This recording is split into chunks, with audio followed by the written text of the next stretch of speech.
Welcome back to Behind the Vocals. This week we have another awesome episode as we are joined by the one and only Kyle Schaefer of Fallujah. It's a wonderful episode, great conversation, lots of helpful tips and tricks. So without further ado, let's get into the episode. We are joined by the legend himself, Mr. Kyle of Fallujah. Sir, how are you doing today? Thank you for coming on. What's up, man? Thanks for having me. I'm doing good. Absolutely. How was tour? You just come back from tour not too long ago, right? Yep, we got back like 2 weeks ago, and it was awesome. This was definitely one of my favorite tours we've done. It was like it's kind of a special one since it was a 10-year anniversary tour for an album that came out, well before my time in the band, but it was still, like a kind of special, like once in a lifetime type of tour. Hell yeah. And How was the turnout? It was good. Yeah. You never know doing like this is the first proper headliner I've done with Fallujah too, which is always like a little bit riskier in some ways. It's like you don't have some bigger band to kind of count on, filling out the shows, so it's more up to you. But yeah, it was good. You guys did 4 weeks? 4 weeks? It was 4 weeks. 4 weeks. Nice. Yes, 29 shows. 20. Yeah, it was nice. Only one off day, so it was just barely over 4 weeks. You said one off day? Yep. Oh wow. Wow. And that off day was like a driving day. I remember I felt after that like off day, I was like, damn, I slept much worse on this day than I like normally do. Just driving all fucking day. It's like I do not feel rested. I feel more tired after that off day. Oh, I bet. But it was good though. All right. So I want to ask first. You're now a Nashville native, correct? Yep. How has that been? Because you're from California, right? Originally. That's right. Yeah. How is moving to Nashville? And how did all that come about? Because there's a lot of people moving to Tennessee anymore. There are. Yeah. I think the metal scene here is growing. We got people coming in from different places. But yeah, it's been cool. I moved in December. So it's been less than a year. It's been like 8 or 9 months. And it's been cool. We so as a band, we had spent time here before because we recorded our last album, Empyrean, here in Nashville. Mm-hmm. And not only in Nashville, but like down the street from where we're living now, like in this little suburb called Hendersonville. And we had friends here. We had spent a couple weeks living here basically when we were recording the album. And so when we were looking to sort of get out of California, this place just made sense for many reasons. And most of the band moved, right? I know Scott's there also. Yeah, me, Scott, and more recently our other guitarist Sam moved as well. Oh, nice. And before that, our he doesn't tour with us, but our studio bassist Evan Brewer, he lives here too, also pretty much down the street from us. So he was here first. So it's like we're all kind of invading his hometown, coming in. We played my old band played a show with him a long time ago when he was just solo act touring. Oh, cool! Insane bassist. Dude's crazy. He's fucking awesome. It's wild how many bands and metal scene people are there now. Back when we were doing it, there was A Plea for Purging and a handful of people that were there. Other than that, it was nobody really intense. Whitechapel's obviously from Knoxville, like 4 hours away, but wasn't a lot of Tennessee people. Now you're just hearing more and more living in Nashville and being here. And I have a feeling they're going to keep on coming. Yeah, a lot of people seem to really like it. Was there a particular reason? Is it just how busy it is within the music scene, or what kind of drew you guys? I mean, it's a lot of things. What's funny is that other than being next to each other in terms of me and my bandmates, we're not really doing much locally here in terms of music. It's like we're not really playing local shows. We're only playing Nashville when we happen to stop by on tour. Yeah. And it was a lot of things. I mean, it just it's a nicer place to live, first of all, than where we were before. It's in many ways. And the music scene was kind of just like a cherry on top, I think, in terms of just it's like my wife was looking to move too. It was kind of her idea to move out of California, and just for completely unrelated reasons to music. I mean, she kind of identified this area. She's like, oh, it seems nice here in terms of just the quality of life and what the neighborhoods are like and all that. I was like, well, that's actually a pretty cool spot because I know that area and I have friends there, and our bassist lives there. Works perfect. And it just made sense for all of us at about the same time. I mean, me and Scott moved within 2 weeks of each other, and it was kind of planned, but not even so tightly planned. It was just just happened to be at the same point in our lives where it just made sense to move out here. And then of course we kind of leaned into. We saw how close we could all live here. I mean, me, Scott, and Sam live within a 5-minute radius of each other. Oh, that's awesome. And so now we see each other all the time, which is cool because in California we weren't seeing each other all that much at all. Sam lived in Boston, and then even though Scott and I were in the same state, he was down in Southern California and I was up in the Bay Area. So we were like 7 hours apart. So now we can just meet up whenever and work on stuff, knock stuff out. Oh, that's awesome. The cost of Yeah, living's probably a little better than California, right? Too. of course, of Oh yeah, course. everything's high And out then, there. You guys are well, gonna be like that's I think it was Black Dahlia murder back in the day. They all like mm, several of them bought a house like on the same block or something. They were having like block parties. There's like 2 or 3 of them living. That's gonna be you guys dude, nice. Yeah, eventually. yeah, we're like almost at that point. That's super super cool though. So I have to ask, you are known for your smash skills. Did you ever lose on tour? Not in what I would consider like the official matches, because like we were Uh advertising the like the VIP meet and greets we did on this tour, and like one of the things we were saying was like, we're gonna have Smash Bros set up, but we got like an emulator on our laptop, and we're like, come out to the VIP, play Smash with us, and the rule was like, if you beat me there, you win a free T-shirt, and so I didn't lose in that context, but I did lose a couple times. Like I had one buddy come out to LA who was like the guy that taught me how to play Smash Bros. When I was like starting back in oh. college. He was like my, he's fucking really good. I was like, no, I'm not going to beat him, of course. But I'm like, it's not VIP meet and greet, so I don't know if it counts or not. Yeah, it depends on what counts as official. Any of your bandmates ever beat you? They just started learning, so they So you're just bullying them pretty much. kind of, I mean, they'll win a couple here and there if we're doing a bunch, or if I'm messing around too much or whatever. But I mean, I've played for many years and used to go to a lot of tournaments and stuff.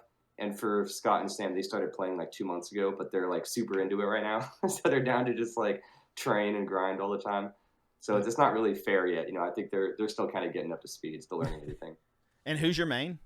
Have to I ask. play Sheik. I play Sheik in Okay. Smash Bros. Melee. Nice, nice. All Yeah. right. Well, we will get going with the questions. How I like to start it is I want to ask you just kind of introduce yourself for those that may not know much about you, and just kind of tell us a little bit about yourself. Sure. So, yeah, again, my name's Kyle. Nowadays my main band is Fallujah, so I'm doing vocals for them, and I also have like a long-running kind of solo project. Nowadays it's more of a side project called Archaeologist, but I'm actually doing a tour for that one soon too. So it's kind of Fallujah and Archaeologist, but Fallujah is operating on a larger scale than Archaeologist. So that's definitely my main band.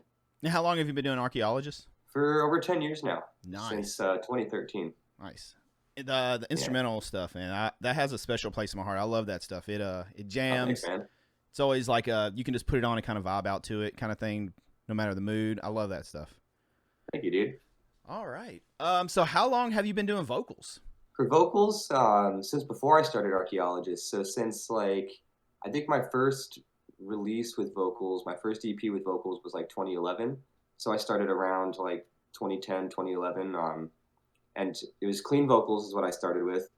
And I think what first got me started was just I had like an indie rock band in college, and it was kind of just like a thing I started with my roommates at the time, and we would do like even before we had the official band, we would do like open mic nights together and stuff. So I played guitar before that, and kind of just started adding singing on top of that. Eventually, it was like not good at first, but you kind of do it long enough and you start to figure it out.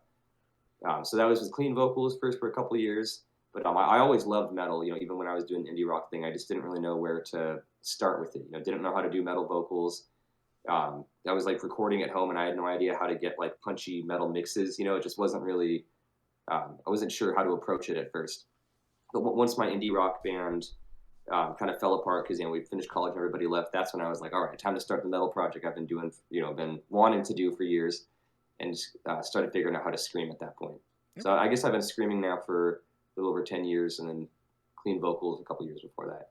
So just being into metal, is that what got you into being a vocalist, or what kind of inspired you to It's a lot of take the stuff. leap I mean, into it?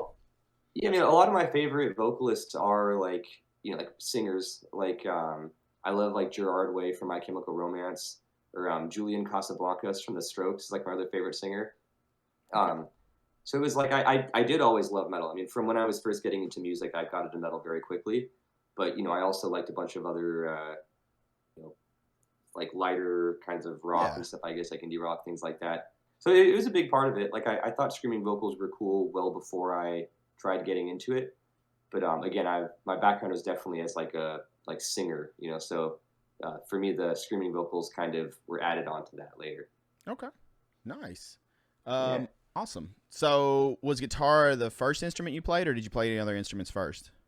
That was my first like real instrument. Like I played like trumpet in like middle school and high school band and stuff, but Awesome. I didn't like it that much. You know, it was like it was fun going to band and like hanging out with all my friends, but it wasn't an instrument I really took very seriously. So like guitar was the first instrument that I actually like, you know, worked on and enjoyed, and like I would consider it my first like real instrument just because I never, you know, like actually got that. I was never good at you know like trumpet or anything like that. Did you play anything else? Have you ever played like drums or anything like that? Or A tiny bit, yeah. I used to have like a cheap drum kit. I never played like seriously. You know, like I definitely wouldn't call myself a drummer, but you know, it yeah, was fun messing around, and I learned a couple things. But I haven't touched a drum kit in like many years now. But I do think the drums are the most fun instrument. I think even just for my limited amount of time, like starting to learn drums, I was like, oh yeah, this is fun. This is definitely the best, like most enjoyable instrument. absolutely. So I have to ask. You mentioned kind of some of your inspirations and background, who you Mhm. like. I bet the van rides and the playlist are interesting. Yeah, it's all What are over some the of your place. go to when you guys are on tour and you're on the road and you have control Ooh. of the radio? Dude, it's totally how I'm feeling that day. I put on a lot of Opeth, that's for sure. That's just one I end up. I think just because it's like when I'm doing a long drive, I don't want like a scattered kind of playlist. I just want like full albums to help pass the time and just kind of get lost in it, you know?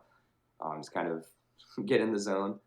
So for some reason, when I think of like long driving albums, I always go to Opeth. It's just my go-to. But other than that, I like I've been on like a new metal kick lately, so Oh, I'll put on nice. whatever stuff. Depends on if I want something that everybody in the band is gonna like and know, or if I want the opposite of that, I'm like, I'm gonna put on some shit that nobody else likes except me, you know, because I'm the driver and I get to pick. So what would that be?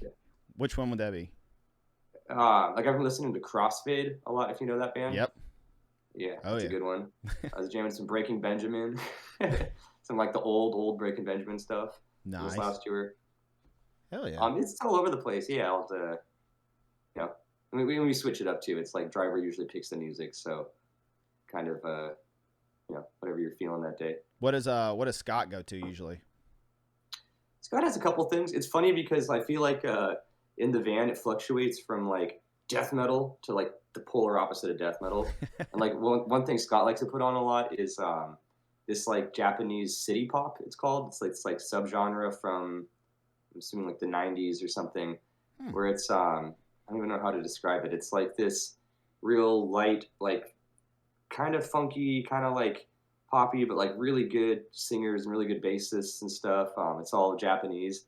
And Okay. it's like the stuff that inspired a lot of the old Nintendo music. Like, you know, Scott showed us, he's like, dude, like they ripped off a bunch of the Zelda songs, like from this particular guy. And I'm like, damn, you're right. Like it's like the stuff that inspired all those composers. Yeah. But yeah, it's called city pop. It's Oh, that's like, sick. anytime I hear that stuff around, it just takes me back to being in the van because that's like, what Scott always puts on. So I have to ask, what is your favorite Opeth album? Favorite Opeth album? It's got to be Ghost Reveries. Okay. Nice. But I do like all of them. Well, Watershed's probably my close second. Okay. Nice. All right. So how did you learn to do vocals? Did you find a tutorial? Was it just trial and error as far as like singing and screaming since you do both? It was more trial and error than anything, I would say. Like especially with the clean singing. Like I never took lessons or anything. I just again, it's like if you just start off bad and you do it enough and you know kind of push yourself and record yourself. I think that's like one of the most helpful things you can do. If you just do that stuff enough, you know, you slowly get better at it. So that was definitely how I approached singing, like very not formally trained in that. Then for the screaming, there were some things I figured out myself, but it was kind of a rough process too because this was 10 years ago when there weren't nearly as many people to learn from. There was Yeah. like that Melissa Cross DVD that Yep. everybody talks about, which I never even saw that, but that was like the one resource that people seemed to know at the time. That was about the There, only thing I really knew of back then that I had yeah, seen. totally. Yeah, it was hard to come by much else back then. But so like when I started screaming, I tried to just figure it out myself, and I did figure out something that worked for my first couple of recordings, and it was like very what's the word, just like unrefined. Like I would Okay. run out of breath a lot, and I'd get lightheaded, and it would hurt me, and it was really inconsistent day to day. Like I didn't really have much actual technique. Like I wasn't having to do that for live shows at the time, so it would have been hard to pull that off. Yeah. But then a couple, maybe like 2 years into screaming, I wanted to figure out like the fry scream because I had kind of um, identified that like I was doing more what people called like the false chord scream. Yeah. And I thought the fry thing was cooler and would solve a lot of my issues with like the breath support and all that.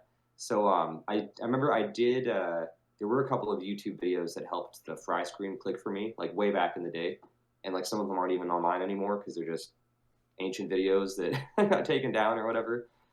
So there, and I had a couple of friends that would give me tips here and there. Like again, never took real lessons for it, but like I did have friends that were screaming in bands, and I'm like, how do you do that? And they would kind of do their best to help explain it to me. So it's things like that. But more than anything, I would say it's just from doing it over time, pushing yourself to like play live or just get through songs at least, and then recording yourself is like the most enlightening thing you can do. It's like every recording session you do, every song or EP or whatever, like you'll get better at least a few things when you kind of can hear what you're doing more clearly. Yeah. So that's kind of been my approach for the most part. Okay. It's crazy how much how many resources there are now compared to then. There was nothing then, and you could tell too. Like touring bands, vocalists wouldn't be able to talk, and heard horror stories of like people coughing blood and all kinds of bad stuff back then. And compared to now, where you just type it in on YouTube and there's tutorials everywhere from all kinds of vocal coaches and everything. And even I've heard people said that vocal coaches or singing coaches would kind of frown upon screaming. They're like, no, that's not real. No, don't worry about that. Back then, now, there's people that have that niche. Melissa Cross kind of really pioneered that, I guess, if you will. Totally. And I do have some friends that teach full-time like that, and they've helped me with some stuff now too. Like my buddy David Wu, for example. He does like Scream Academy online. Yeah. Again, it's like, he's a great teacher, knows a lot of stuff. And so I've been able to kind of pick up some things here and there for people. And this is some of the guys I've toured with too, just kind of watching what they do and getting to ask them questions here and there. It's like, it's never like a massive breakthrough, but it's like little things here and there you can start to get better at, or be like, oh, I can kind of adjust this one thing I'm doing. Okay. What were some early mistakes you made when you were doing vocals? Early mistakes. I think I can think of a couple of things. One thing that is not exactly a mistake, it's more something that like, it's something that most beginners aren't doing that well yet, and it's like hard to identify it as something to improve on, but then it makes you sound a lot better once you start doing it, is like when you're learning how to sing or scream or whatever, it's like you're usually thinking about where your notes are landing in terms of like the timing of it, but you're not so much thinking about where your notes are ending exactly. And so being very deliberate with how long you hold your notes, I think to me makes a huge difference in like sounding like a more experienced vocalist. Like again, if you're screaming a song or singing a song, whatever, it's like it's easy to just not even think about how long you're holding your notes, unless it's something very specific, like very dramatic long note, whatever. But it's like you're probably leaning towards doing your notes shorter than you should for the most part. And it's better to like think about how long, if you're trying to match something, like how long exactly they're holding every scream or every word or whatever, and match that and like cut off your notes at deliberate times as well. It's something that I'm way more conscious of now. And I think it's like leveled me up a lot. And it's like a subtle thing. It's something that like you don't really think about or hear people talk about. Yeah. But especially when I'm recording now, I'm like extremely conscious of where I'm ending my notes on beats as well, or like on deliberate points, not just like I hold this one for a bit and I hold this one for a bit. It's like, no, you hold, the note ends here, this one ends here.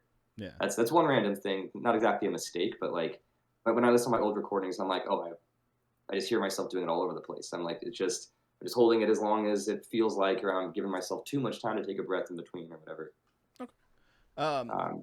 So what were some aha moments, or was there an aha moment where it kind of clicked? I know you mentioned you've been asking like people on tour and stuff like that, and just picking up like little tips and tricks here and there. Did you ever have that moment where it sort of started to click?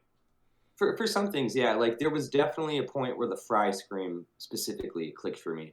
And now that I started teaching vocal lessons just in the last year, Nice. And that's kind of how I've seen it go for other people too. It's like doing the fry technique is like most of the time it takes people longer to figure out than false chord. Not because it's harder necessarily, but because it's like a weirder thing for your body to do. And it's kind of one of those things where it's like it's got to use a particular part of your throat, and you're kind of not doing it right until all of a sudden you are. And you're like, oh, that's how it should feel. So that was definitely felt like an aha moment for me when I finally kind of got the feel of the fry scream. Okay. Other than that, it's a more gradual kind of road, I think. Okay. And you said you've been doing vocal lessons. You've been teaching them for a little bit now. Yeah, yeah. I teach sometimes on tour when I have time. Like on this last tour, I wasn't teaching lessons on the road because I had too much other stuff to do with like merch and tour managing, things like that. But I teach on the road sometimes, and then depending on how much stuff I have going on each month, I've been scheduling some like online lessons over Discord. Oh, nice, nice. How's that been going? Do you enjoy it?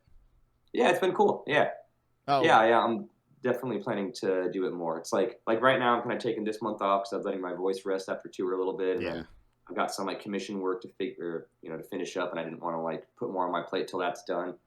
But yeah, I'll definitely be doing more lessons. Okay. If people are interested in contacting you for lessons, where do they go to do so?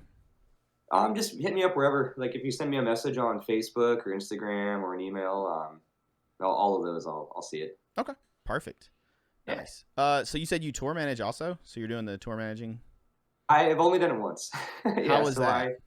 It was cool actually. I enjoyed it. So I did that on this most recent tour we did with Fallujah because again we were headlining, and it's something that hasn't come up for us before in terms of like needing to figure out who the tour manager is going to be. Because normally, most of the time we're doing these like support slots where it's some other band's tour, like some other headliner, and it's kind of their problem to decide or figure out who's going to tour manage. Or we've done a couple of co-headliners, and each time we did that, it just happened that the other band we were co-headlining with already had plans. Like they had already initiated the tour, and one of their guys was going to tour manage, or they hired somebody to do it, or whatever. So it hadn't come up yet, where it's like we're planning this tour, and we're like, hey guys, like somebody has to be the tour manager. Like we don't really want to hire somebody else just to do that job, so we don't really have a lot of space in the van and all that. So it's like going to be one of us, and at first, I was reluctant to sign up for it, and we had kind of agreed that we would split the work 3 ways with me, Scott, and Sam. And we did for some things, but like I kind of found myself doing most of the pre-work, like advancing all the venues and everything, just because the other guys had like guitar stuff to figure out, and they're trying to. I didn't have as much prep to do as like the vocalist as compared to a lot of this, or like they're working on the light shows and like getting the set all figured out and everything. I was like, I'll advance all the venues, get in touch with everybody, send all those emails, and after a few days on the tour, like I realized it was just confusing the venues to tell them that there's 3 tour managers and we're all sharing duties. And it's like, I was like, fuck it, I'll just, say I'm the tour manager. And it wasn't as bad as I thought it might be. It was, most of the work was ahead of time. And then on the road, it was more just about like keeping an eye on my email, making sure that like there's no issues with the upcoming venues, make sure that like all the schedules have been communicated and all that. And then just, kind of being the guy that people ask questions to when things go wrong. And but I think it helped too that like all the bands were really helpful to each other and worked together really well. So there were no like issues for me to sort out. Like sometimes you hear about shit where it's like people don't get along or just like real problems happen. Yeah. But there were like no real issues on this tour at all. So that's good. It's pretty chill. That's huge. So now you are probably going to be stuck as tour manager for upcoming. I think tours. so. I kind of like it though. I didn't mind it. Okay. It's one of those things that sounded more intimidating than it actually is. But like once you've done it a few times and you kind of know how the process goes, like just okay, I got to go in, got to like check in with these people at the venue. I got to find this guy is going to answer some of our questions as far as like where we're allowed to park, where we can set up merch and things like that. And then just kind of knowing what to expect when you're like settling at the end of the night and collecting guarantees for the bands. It's like once you've done it for a couple of days, it's like it's the same thing. It's not that bad. Kind of rinse repeat every day. Yeah, definitely. Nice.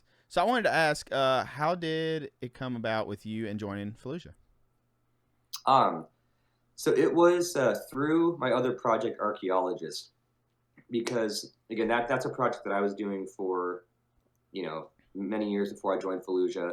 I lived in the Bay Area, so it's like even though I didn't know any of the guys in Fallujah personally, we were in the same like hometown more or less, within the same like hour radius, and had a bunch of mutual friends. Had heard of them around for forever because again they're like local band basically. And I admittedly I was kind of late to the train. Like I had friends that loved Fallujah and like had checked them out a little bit. I'm like, yeah, they're pretty cool, but just never really like did the deepest dive on Fallujah for a long time.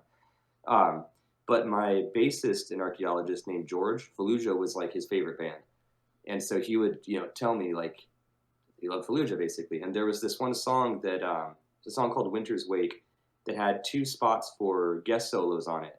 And one of the spots, when I wrote it, I had somebody else in mind for the song. When that guy didn't work out, my bassist George was like, or even before that guy didn't work out, my bassist George was like, "Yo, get Scott from Fallujah on the song. Like Scott should play it." And I was like, "Yeah, he seems really good." Like I didn't know the music as well, and I was going for this other guy. When that guy fell through, I was like, "All right, George, we'll do your plan. We'll get we'll get Scott from Fallujah on the song." And so we did that, and it was cool. Like I didn't meet Scott in person, but we like hired him to do the guest solo. We talked online a little bit, and it came out cool. And then a couple of years after that, he hit me up and asked if I had done the vocals on that song that we hired him to do the solo for, and kind of explained that they were looking for somebody to audition. It wasn't like a public, like open audition, but they were talking to a few guys. And so that was pretty much it. That song was the one connection we have. We probably wouldn't have crossed paths otherwise, unless by some other coincidence.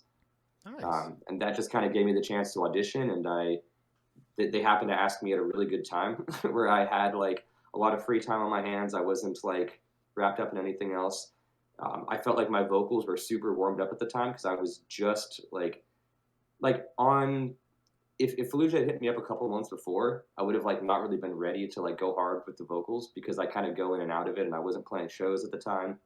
But it just happened that I'd spent a month like training up my screaming vocals and trying to learn stuff and get in shape for some stuff I was going to record for Archaeologist. I was like, this is going to be my like heavy EP, and I want the screams to be sick, so I'm going to like work really hard on my screams. And being like a month into that, coincidentally, is when Fallujah hit me up. And I was like, fuck yeah, let's go. Like, let's do some demos. And so I felt like I was like more on my game than I normally would have been. Yeah, that's and just awesome. Happened to work out, did some recordings from, and just kind of took it from there. Nice. I wanted to ask, so being a vocalist and being a frontman are kind of totally different things. How has that been transitioned into being the frontman vocalist of Fallujah? Now it's good. Now it feels easy, but it was the scariest part at first. Yeah. Because like when I was auditioning, it was like that was the one thing I didn't really have experience with. Because like I had never been on stage without a guitar. Like I would do guitar and vocals for Archaeologist, or like some of it's instrumental, so sometimes I would just play guitar. But like the only time I ever did vocals on stage was with a guitar in my hands. Yeah. And so it's like you're kind of the front man. I mean, it was it's also small local shows and everything. I wasn't like much of a front man at all. I talk a little bit when I have to, but it's more just like focusing on kind of getting through the performance. I never had to like hype up a crowd like a front man, or like get like the moves down. And so when I started auditioning and saw that like it might actually work out, I was like, shit, I got to figure out, like, it's as simple as it sounds, like I got to figure out how to hold a mic and like look normal and feel normal, like I don't know what to do with my hands. And it's that was like a real thing at first. And so it's awkward. It's very awkward at was, first. I mean, you're kind of you're exposed. You have a mic and then you're just right there in the front. Everybody's staring at you. Yeah. And it's kind of like what I say about the fry screaming. Like it's not that it's super hard necessarily. Like, of course you can get very good at it, and like a lot of people are amazing frontmen, but like it's not that it's so hard. It's just that it's weird, and there's not really much like reference for it in terms of like what you've done in your normal life until then. And that's how I felt, at least. I was like, this just feels so awkward and weird from anything I'm used to. But it's one of those things, again, where you start doing it for a while and you're like, okay, it's not that bad. It's just, you just kind of get over your own awkwardness at first. That's all it is. But so, now it feels good. Now it feels easy. And now I'm like, it's funny timing now because in about a month, I'm doing this tour with Archaeologist, which I haven't played live with Archaeologists in like over 5 years, like well before I joined Fallujah. And so I haven't had, now it's like opposite. Like now I haven't had to play guitar on stage for forever. And I'm like, oh shit, like I don't know if I remember how to do this still. Like I gotta do the guitar and vocals. And it's funny because that used to be my comfort zone. That was like what I was used to doing. And now it's like I feel so spoiled with Fallujah, where it's like I don't have to worry about guitar. I get these like instrumental breaks during the songs. I can just chill during the solos and all that. I just plug in my mic and I'm good to go. I don't have to worry about breaking strings or like plugging in a bunch of stuff. But now I'm going to go back to that, and it's like, I feel like I've been spoiled with getting to just do vocals. Do you have a preference now, which one you prefer to do, or? Is it kind Oh, of vocals 50 for 50? sure. Yeah, Vocals, yeah. I don't miss guitar at all. Wow, okay. So yeah, this Archaeologist tour will be fun because I'm looking forward to playing the Archaeologist songs. And it's something I've wanted to do again in general. It's just hard to like find time for it. Yeah. So I'm glad to be doing it, but like the actual act of like playing guitar on stage and singing at the same time, that's like the one stressful thing. And it's funny because with Fallujah, the performance is the thing I'm by far the least stressed about. Like it's all the other work around planning the tour and surviving the tour and getting everything going. And it takes time to learn the material for Fallujah, but once I've got that down, it's like you could just toss me on stage on any random day, and I'm like good to go pretty much, just because I've done it so many times over the last couple of years now. Yeah. But guitar was always stressful back in the day, and it's still going to be stressful. And like I used to get nervous before shows, like when I was doing Archaeologist. It's like I never got to tour with it, so I was never playing like 30 shows back to back. But when it's like time to play a show, I would be, there's some nerves to get over, and it's like being on stage and stuff, like a lot of adrenaline and trying to kind of keep it together. And I've learned since then that I'm not nervous about being on stage. I'm just nervous about playing guitar, because now it's like super easy just doing vocals in terms of like the mental aspect. It's still like it can be physically hard, but I feel very relaxed and comfortable when I'm on stage with Fallujah. And I never felt like that before, and I realized it's just from guitar. Nice. All right.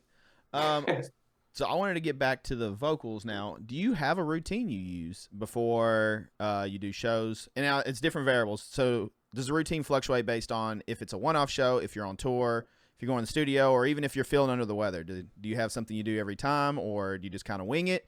Because I've had both. I've had some people that say routines aren't for them. They just go up there and they yell. And I'm like, all right, well, props to you, because there's no way I could do that without like hurting something.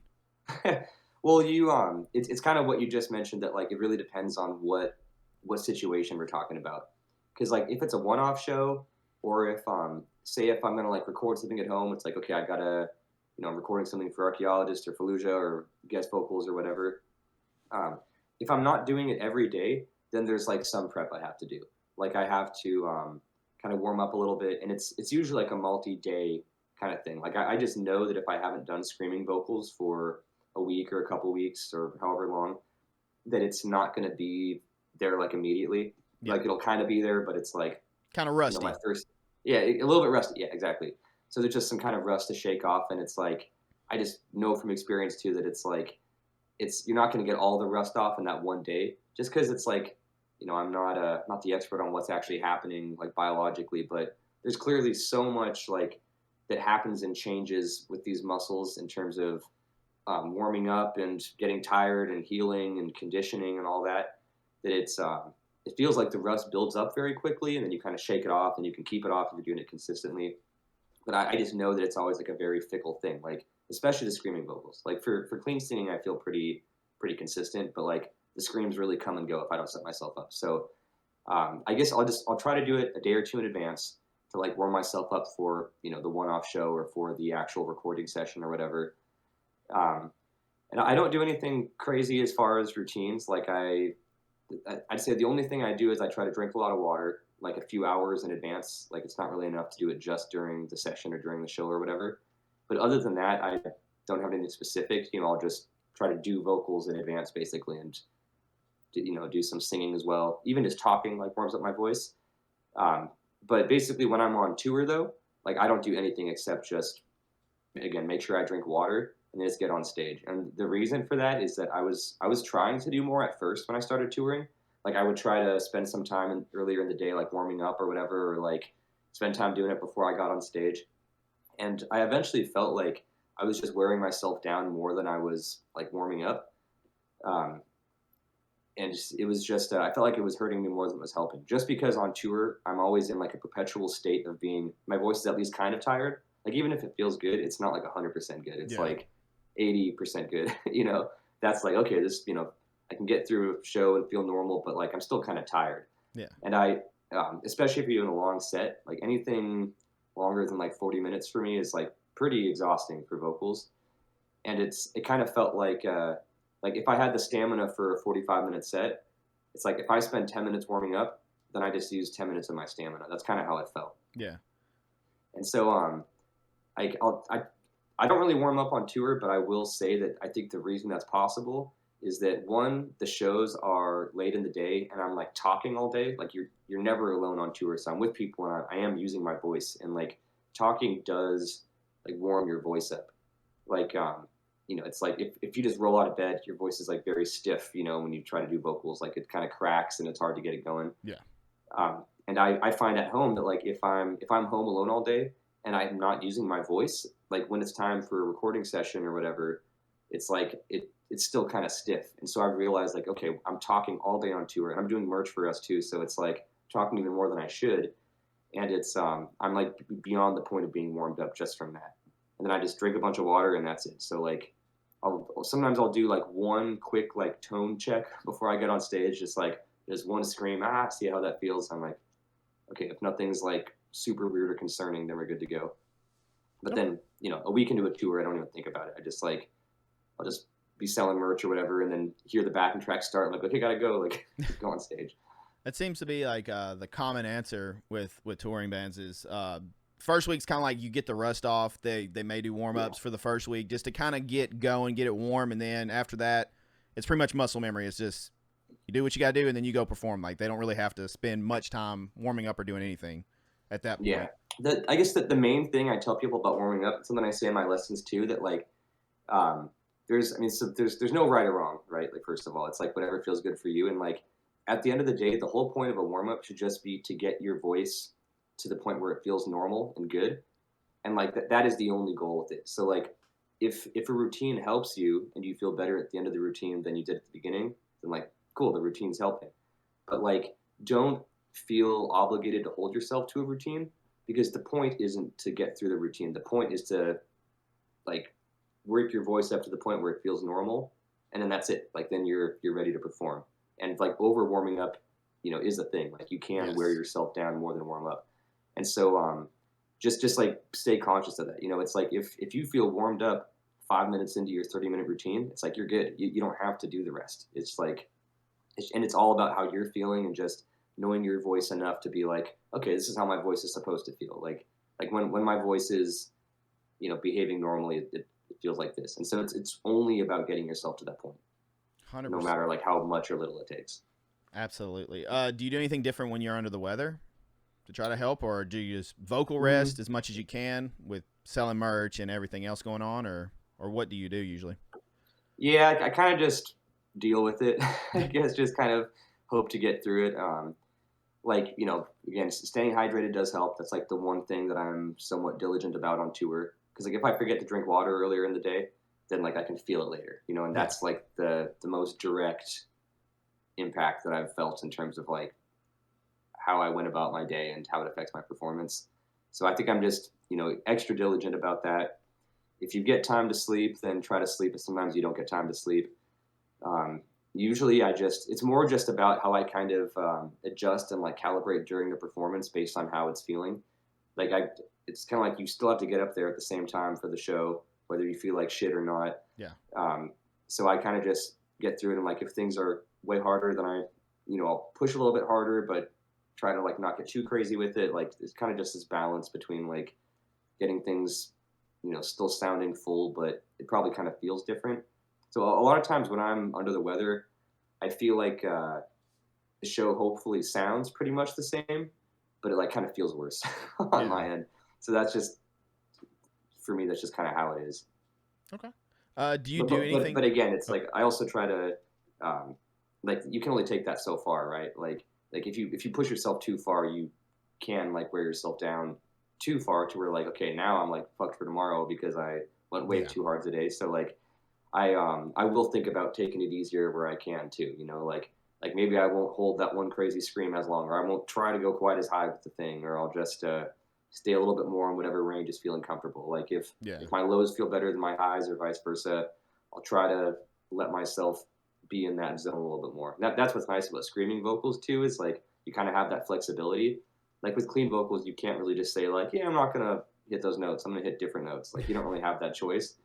But with the screams, you can kind of do different pitches, and it's like, it could potentially sound fine. Absolutely.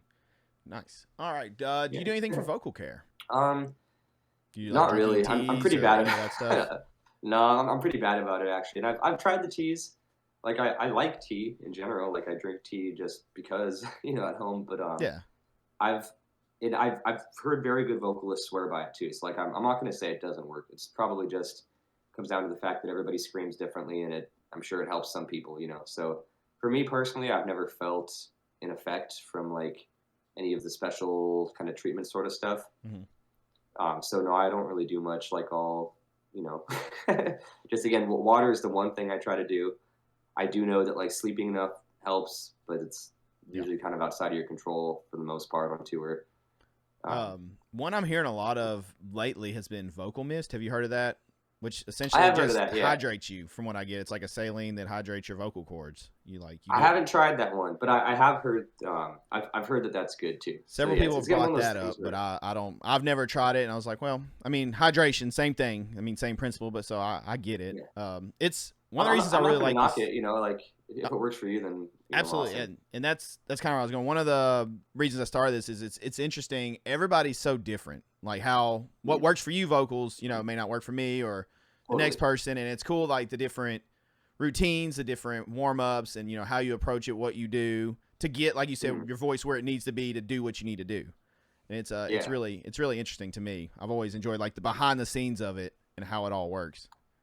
For me, it's like and I used to worry more about that kind of stuff when I was starting out for sure. Like there was a lot of questions in my mind about like, am I doing the right things to get through tour? Like I remember my first tour being like, I have no idea how my voice is going to hold up doing shows every day. Like I just had no precedent for that at all. So I was more worried about things then, like just being careful with stuff. And since then, I've learned that like I just I don't have to do much at this point. Again, like besides drinking water Yeah. and just kind of knowing how to like kind of control myself on stage in terms of like pushing hard enough to get the sounds out, but having sort of the awareness to not push a whole lot harder than that. Yeah. That's I've learned that's all I really have to do. So now it's like, hopefully I don't get like too cocky with it, but like I don't even think about it. Now it's like, and I used to be careful too. I'm like, oh no cold beverages because it like can make you feel stiff or whatever. And now I'll just bring my gin and tonics or whatever with me on stage and just fuck it, like just. And that But all that it's comes it. with experience and learning your voice. I mean, just knowing, what Yeah, works and doesn't work for you. And it takes time. It's definitely not something that, unless you're just some insane prodigy that, picks it up totally. right away. Most people, it takes experience and practice and, learning the ins and outs and what you can and can't do essentially for your voice. That's totally it, and that's pretty much what I tell people. I mean, I think that's true for like the vast majority of advice pertaining to vocals. Um, it's like because you'll hear a lot of conflicting advice too. It's like, well, you got to do this. You got to, whether it's how to scream or how to get through shows or how to like warm up or whatever. It's like you'll hear all these different things, and half the times, things directly conflict with each other. And like, it's not that anybody is wrong. It's just that everybody is different, and like they're telling you what works for them. Yeah. So it's like like be open to stuff and try everything, but kind of take it with a grain of salt too, because it's like if somebody says something works for them, and you've honestly tried it, and you're like, I don't feel like that helps me, and like, don't worry about it. Yeah. Do whatever helps you, and I think that's kind of it. Because sometimes I think people get too caught up in like following all the advice because it's like I mean it is good to you don't want to be stubborn right and like not listen to people's advice but it's like everybody is different and their advice it's totally possible it won't apply to you so like just be open and try things but then don't worry about it too much beyond that and I Yeah. think there is something to be said about not stressing yourself out too much about how you prepare for shows as a vocalist at least like I don't know if guitarists have that luxury when they have to like do all this technical stuff but for vocals, I mean, I've felt my performances get better the less I worry about them in a way. Like, where it's like I know what things I do have to worry about, and I don't worry about the things outside of that. And I feel like it helps me stay more focused and more like confident on stage. Okay. Nice. All right. I want to shift gears a little bit and talk lyrics. Where do you pull from for lyrics? Do you go for more like personal experience or do you go for more conceptual stuff? Do you kind of do a hybrid and mix them? What's kind of your go-to? Yeah, definitely a hybrid. I would say like there's no rule that I stick to for that, and I've definitely pulled from both those categories before. Like the new Fallujah stuff from like the next upcoming album, it's like totally conceptual. It's like a whole story, and it's this whole like psychedelic sci-fi type of thing. So Oh, even though nice. I'm like trying to imbue like personal emotions in it, it's like it's very much conceptual, like story driven. But there's plenty of other times too when I'm writing, more from experience, whether it's like whether it's obvious or not, like because like a lot of times you want to speak kind of in terms of metaphor and not be like super literal or direct with things. Um, yeah, I think there's no rule. It's just whatever you can manage to pull inspiration from at the time. And I've gone totally hard in both directions before, where it's like oh, this song means a lot to me personally, and it's like about this, and it's all metaphor for this thing. Other times it's like this song is about Elden Ring, and it's like I think that there's no right or wrong. It's just whatever gets you inspired. And I think good lyrics too, like should be open to interpretation at least to some degree, because that's kind of what makes it relatable. It's like if I'm speaking something about something so specifically that happened to me that's like only applicable to my life, and it's not going to be as relatable. Versus if it's like about that to me, but you kind of leave it just open enough to where people can feel it in their own way, or like oh, that sounds like this thing that I went through. Yeah. I think people connect with it a lot more. So I think that aspect of having a little bit of like openness or like kind of ambiguity in the lyrics, um, not only does it help people connect with it, but I think it um, sort of reduces the difference between those two aspects you're talking about. Like, is this just some story that somebody made up, or is this like a real experience? I think it kind of blurs that when you leave things a bit more open, anyways. So it's probably not as obvious, is what I'm saying. Like, Yeah. in terms of like identifying, like, here Kyle wrote about himself, and here he just made something up. Where was there anything in particular you pulled from for the new Fallujah album, or that inspired um, you guys for that concept? yeah. It took a Are you while allowed to for us say? to I don't want figure. to like get you in trouble with Yeah, I can. management. No, yeah, I can talk about it. It took us a while to figure something out. I think it started more from like, um, okay, so I guess for some context, like the previous album, which was the first one I did for Fallujah, Empyrean, that album, like it's not a concept album. Each song is kind of about something different, even though there's like some themes that connect here and there. But it was very much like, here's the concept for this song, and it might be totally unrelated to the rest of the songs. And we spent a lot of time just talking about concepts on that album and like figuring out what each song is going to be about. So it was kind of like a separate hurdle to figure out for each song. Like, okay, what's this song going to be about? What's this one going to be about? And for this new album, we knew we wanted to try to get something out faster and like just go really hard on it in like a shorter period of time, just get something done quick. So I was like, all right, guys, I'm just going to do one concept. Like, I don't want to have to figure out what each song's about. So it's like, um, I'm like, I just want one concept for the album. I'm going to write the whole album about that one thing. And, you know, planning that, like doing, okay, so it's a concept album now. Um, just with where we were at the time, I know we wanted something that felt kind of sci-fi, inspired by stuff like Cynic was a big one we were looking at, for example, where it's like these kind of ethereal, like alien feeling lyrics, but they're also very spiritual and like personal at the same time. I think that was sort of the goal. Like, even though that's in a more of a vague sense, like we wanted something that feels like this crazy, you know, psychedelic journey, but at the same time, like it can't just be about aliens, or it can't just be about like, whatever. Like, it's not like Rings of Saturn or something like that. Like, it's like it's still, because a lot of Fallujah stuff in the past was always it had these kind of personal themes that would give people something to connect with. Where it's like it has to keep this emotional aspect to it, basically. And so what we settled on was like very deliberately trying to incorporate both those things. Where it's like, okay, it has to feel like this crazy journey and feel very like otherworldly, but it still has to feel emotional at the same time. Okay. Nice. I can't wait to hear it. I'm excited for it. Yeah. Yeah. Do you have a lyricist that you look up to or that has inspired you? Yeah, a bunch. Yeah, a lot of them. I feel like I can't help but absorb a little bit from like all the different stuff that I like. I do know one guy that I don't think his style shows in my writing at all, really. But my favorite lyricist is probably Keith Buckley from Every Time I Die. I just love the way he writes, and probably because I have a hard time writing like that. Whatever you want to describe his style as, like, I was like, man, that's so cool. Like, just these kind of double meanings, just the way everything connects. Like, that's somebody I look up to for sure, even though it's probably not that apparent in how I write. Nice. Okay. So this next one's hard. I'm warning you ahead of time. Do you have a favorite lyric? Now, it can be your own, or it can be someone else's. Or if you have one of each, you can throw them both at me. It's a tough one because I know, in the It is a discography tough in your one. head, there's a lot to go through, especially on the spot. Sure. Nothing that I can think of immediately. Like I don't have a lyric that I consider to be like my favorite lyric. Um, I'd have to look. I'm sure I could pick one from our stuff, but I'd have to browse it. I know like on the last album, my favorite songs in terms of lyrics are something from either Artifacts, which is the last song on the album, or Mindless Omnipotent Master, just track 8 on Empyrean. Okay. Those two are definitely my favorite lyrics on the album, but I'd have to pick a specific verse or something. Okay. Something from one of those. It's tough. It's really tough. I know everybody always struggles with that, and I do the same too. I mean, different points in your life, different lyrics mean different things, and yeah, it's hard to find just one in that moment. I'm All sure right. some people have thought about it though. I'm sure some people like have something that comes to mind immediately. If you've parsed through and thought about what your favorite is. Oh yeah. Okay, so tips for new songwriters as far as lyrically, patterns, rhythmic pattern, flow, all that stuff. Do you have tips for new songwriters?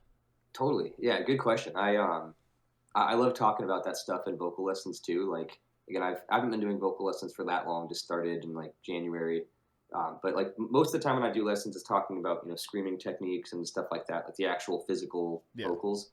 But I've done a couple of times where people want to talk about writing lyrics specifically, and that's one of my favorite things to talk about because it's something that I feel like I have developed kind of a process for that works for me, and it's something I don't hear people talk about as much. Um, so I can just, I can describe my process real quick, I guess. Yeah, absolutely. So I think the first thing is first of all, like writing lyrics is really hard and it's really intimidating. And so like for me, the process of getting a song done, like if, say if like we're trying to work on a new Fallujah album and like the next task on my plate is like, all right, you got to write lyrics for that song. That's always like the most daunting thing. And I end up like trying to procrastinate it and it's hard to work on because you don't know how long it's going to take. It's hard to like feel inspired if you're not feeling inspired in that day, but you're like shit, like I got to get the song done, but it's, you can't just wait around forever waiting for some moment of brilliance that just randomly pop into your head. So I think for me, starting the process is all about like finding ways to get the ball rolling with the song. Cause it's, especially if you think of it as like if you look at a finished song from some band you love and you look at the lyrics and you're like, oh, this is amazing. Like I can't just write like that. It's like, it feels intimidating to try to just come up with something amazing because it's basically impossible, in my opinion, to just do that, to just pull something amazing out because you don't see all the like structure that goes into the process behind it. So the first thing for me is like instead of setting goals about how far I'm going to get in a song, like oh, I'm going to write the verse or write the chorus, whatever, I'll tell myself, okay, like you have to spend 2 hours at your desk just sitting there. Now, I like to start with like a physical notebook, like pen and paper. And the rule at first is like you just have to write anything, like not even like zero filter at all, not even thinking about structure or like flow or how things would rhyme or fit together. Just like, okay, what are you vaguely imagining for the song? And just write words, like words or phrases or whatever. And it's I find that just getting all of these kind of like garbage ideas out, like it's if you see my initial notes, like what is he talking about? It's just it's just meaningless. It's like random. It's kind of cringy, but like starting like that just gets things moving, and it almost feels like you have to get all these random ideas out of your head before the good ideas start coming. That's how I always feel, at least. And like I'll just do that for a couple pages, and then I'll end up with just total stream of consciousness basically. But I'll end up with some things where I'm like, oh, that's kind of a cool word, or like, oh, this is a cool phrase right here. Like, oh, this line sounds like it could be something. And it just gives you some like starting ideas to build off of. Like, especially if you have a theme in mind. I'm like, just write anything I can think of relating to this concept or this theme or whatever. Yeah. And, it's like 99% of what I put down in that stage is just useless, but there's like little pieces you can pick up and start using later. And that's always how I start. I just kind of the scribbling phase. And it starts to get a little bit more structured when you're like, okay, actually, I had a cool thought here. Like this line is cool, or this, just individual words. And I'll do that until I have something to start with. Like at some point during that phase, I get something where I'm like, oh, that sounds like that could be a cool line in the chorus. Like where can that fit? And like now I'm thinking about where things might fit in terms of the music. And I'm thinking in terms of like, or sometimes you're like, oh, that should be the first line of the song. It's just a cool line or whatever. or like, oh, that word, maybe that word could be the title, and I'll like build around that. Um, and so eventually I kind of shift gears from that like stream of consciousness, just like brainstorming phase into something a little bit more structured, but I don't jump straight into the structured part because it's very hard to just like think of a cool line for this, spot. It's like I have a hard time getting myself to think like that. And so it's more about like keeping it very loose and open in the beginning until you start to get some structure, then shifting gears to like work in terms of the structure. And there's kind of like an editing phase that I go through after that where I'm like thinking about, I'm like, okay, like here's a cool thought. Like I like the idea of this line, but like maybe there's a cooler way to say it. So I'll think about like what's a more interesting word instead of this word Yeah. or whatever. And during that phase, I like to have a rhyming dictionary website and a thesaurus open online because it's like sometimes again it's like you might have a cool like or what you feel like is a cool idea for a line, but maybe it sounds a little bit cliche Yeah. or like too obvious or like okay I've heard the same line before. Like you can spice it up by just substituting words with cooler words, and so like you go to the thesaurus and you're like what's a cooler word for angry or whatever. Yeah. Like oh that sounds way sicker, like let's put that word in instead and see where that fits.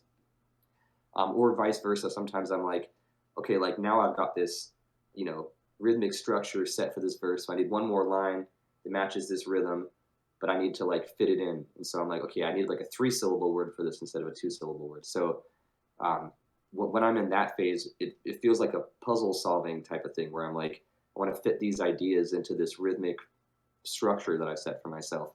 And in that phase, the rhyming dictionary and the thesaurus, I swear, are like the most useful things you could use. Okay. Nice. So you do And then eventually, you do like the cadence, like if you will, you do that kind of before, right? Before you start trying to fit lyrics and you kind of know like here's my pattern for this verse and so forth, whatever. generally, yeah, they end up getting kind of mixed because like sometimes I'll think of it first. I guess most often, yeah. Like I'll just I like to have the instrumental track first, of course. So it's Yeah. like it's like okay, here's the demo for the new Fallujah song. It doesn't have vocals yet. Like I'll just listen to it a ton of times with my headphones while I'm walking around or whatever until I start to get some ideas. I'm like, oh, maybe this part should have like da da da whatever. Like, Yeah. and so a lot of times I'll start with that. And even if I don't fill out the whole song like that, like I've at least got some parts to kind of work off of where I'm like, oh yeah, I want something that kind of fits like this. And then sometimes it ends up, getting tweaked too, where I'm like, maybe I want this kind of rhythm, but I'm like, well, these words don't exactly fit, but it sounds cool like this, a little bit similar anyways. So it's a pretty fluid process in terms of like writing the phrasing and writing the lyrics. Mm-hmm. But I usually have at least some ideas for the phrasing in mind before I'm trying to fit words to it. A friend of mine actually was telling me he's been a singer for close to 20 years, and we're talking about songwriting one day, and he said that he has an exercise he's used for years, and pretty much it's like to help with writer's block or just to get the juices flowing, if you will. And pretty much he'll just take a notepad, like you said. He'll sit down for 10 to 15 minutes, and he won't think about anything specific. He will just write. And he'll just write, and then afterwards, he'll go back and he'll kind of go through and be like, okay, this is cool. What could I do with this? Or, kind of like you said, pick through different parts and kind of build off of them. Dude, exactly. And especially if you're feeling like any amount of difficulty getting started. Because that's how I always feel, and I imagine most people feel that way. Yeah. And it's like, time to write these lyrics. You're like, I don't know where to even begin. It's hard to get over that initial hump. So, dude, exactly. That's like exactly what I do when I'm trying to get started. It's like, you can't just sit around with the blank page forever and wait for something to come to you. You're like, I just need to start filling out something. And that's like a very achievable task. It's like, it's if you break down the process of like, because it's, again, it's an intimidating thing for whatever reason. It's this like weird kind of creative act. And if you don't look at it as like, okay, I got to write the song, and you're like, I'm just going to sit down and write stuff. Like that's much easier to convince yourself to sit down and do. Yeah. And that way you're also not forcing yourself on anything where it comes out, not as great. If you're just trying to force an idea or just like this, I am writing about this will happen. Definitely, I guess, less organic and it turns out worse. Totally. And that's another thing too, is like, sometimes the concepts, like become more clear halfway through your own process. Like sometimes you start off with one idea. It's like you just said, like you'll start off with one thing and you're like, okay, maybe I'll write about this. But then if you force yourself to just write, things might start going in a different direction. Yeah. And half the time it's just about going with that. You're like, oh, this sounds like it could be about something else. Like, that's kind of cool. Maybe I'll just lean into that. Like, for whatever reason, this idea, is coming to me more easily than whatever I was initially going to write about. And then when you finish the song, you don't have to tell anybody that. You can just say, like, oh, yeah, I wanted to write the song about this other thing. No one will know. Do you do all the lyrics and everything in the band, or does anybody come with like any ideas or anything like that? And they're like, hey, what if we talk about this, or what about this concept, or maybe this line, or is it just kind of all fall on you? There was a little bit of that on the last album, because when I joined, like, they were already working on the album. Like, they didn't have lyrics for it yet, but they had been working on this album without a vocalist for long enough that they had some ideas here and there for certain things, or sometimes I would write parts and Scott would kind of like edit them, or he's like, I don't really like how this one line sounds, maybe we could change this, or suggest like, let's do a different word here or whatever.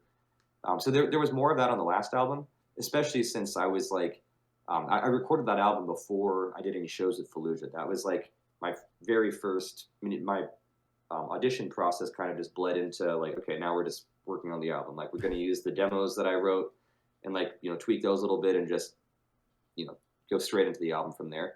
And so at the time, I wanted to make sure that I was like making it sound enough like Fallujah too. So I wanted that kind of feedback. I'm like, does this sound right, Scott? It's like, I don't want it to be like that I'm just coming in and like doing my own thing. It's like I want it to still fit into, their sort of vision for how they're doing things.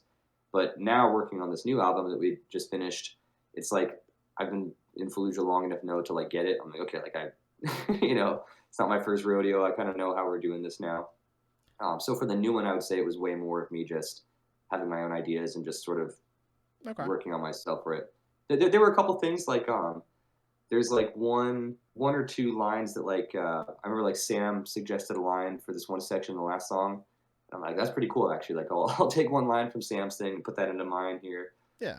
So once in a while there's little things like that, but yeah, I would say for the vast majority of the new album, I'm just kind of doing whatever I want to do. Hell yeah. So how was it? You kind of already touched on this, but how was it joining Fallujah and keeping what fans knew, to be Fallujah, already established band, as well as having your own voice and kind of having your own, little signature on it as well? How was that? Yeah. It's something that I was definitely thinking about a lot from the beginning.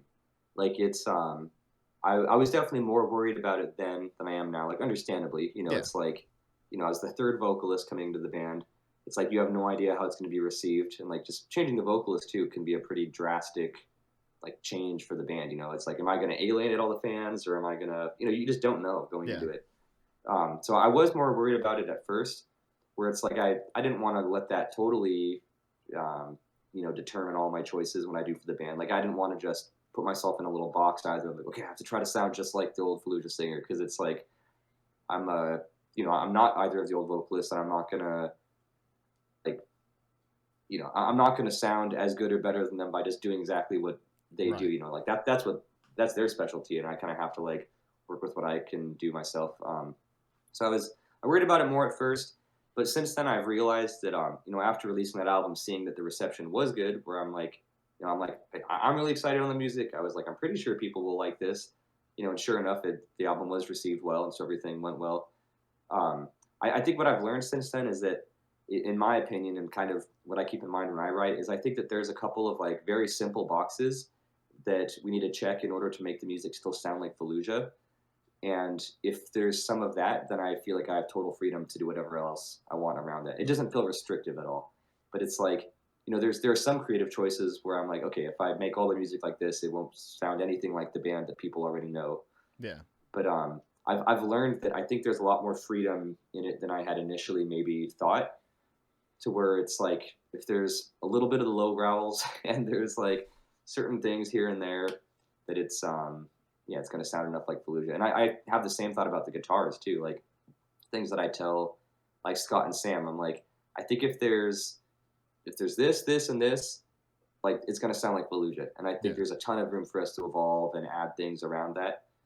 And I think it's just being aware of what those things are, and it's like, again, I don't feel like those couple of things like restrict us at all. It's like, okay, we need Scott to play some leads with the whammy bar. We need some crazy solos. We need cool riffs. you need some blast beats here and there. It's like if you have those elements, it's like it's gonna sound like Fallujah, and those are all things that we like having in our music anyway. So it's not even like a chore to include those elements. But it's kind of just this peace of mind of being like, okay, it's gonna sound like the band. Like we should do whatever is exciting for us and not worry about it too much. Besides that, Hell yeah. Do you bring any riffs to them or anything? not really. I was involved with the instrumentals for a lot of the songs, like from the beginning on this one, but it was more from like I wasn't the one playing guitar or writing riffs. Like it was, mostly Scott. But there's songs where Sam brought in riffs or worked on stuff with Scott.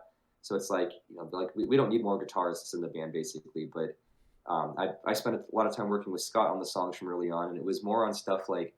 I have a lot of opinions on like song structures and which riffs should go where and like how many Yeah. times a riff should go. And Scott likes working like that. Like he likes having somebody there to bounce ideas off of and go back and forth. And so there were many times where it's like, he's like, oh, which version of this riff is cooler? And I'm like, definitely that one. Like you got to play it higher up because you can hear the chords better or whatever, stuff like Yeah. that. Or I think we've had too many of this type of riff in a row. Like the next part either needs to be like a clean section where it changes the feel, or like something more rhythmic or more shreddy or whatever.